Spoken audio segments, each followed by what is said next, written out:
Morogoro, mwalimu mmoja yeye na mke wake wachawi waliwaamsha usiku vile vile kama walivyolala, wakaenda kuwalaza kwenye uwanja wa mpira. Uwanja wa mpira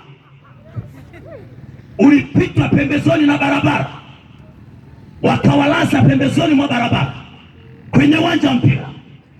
Saa 12 kuna mtu mmoja aliwahi kwenda kwenye shughuli zake, anapita na shangaa, kuna shuka jeupe pembezoni mwa barabara. Akasema kuna mtu alifua kasahau kuanua. Anavyoendelea kushangaa haya mambo ni namna gani, anakuta ile shuka linainuka linashuka, yaani kama kuna kitu kinahema mle ndani. Kasogelea kafungua ile shuka, ni wanadamu wawili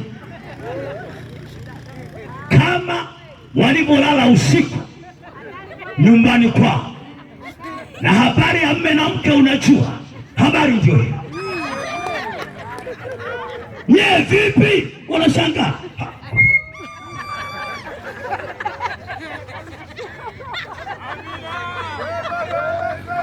Na wewe hiyo siku na kungoja, kama utaendelea kukataa kuokoka, uteja kwa wachawi haufai. Hao sio rafiki, ni wadhalilishaji.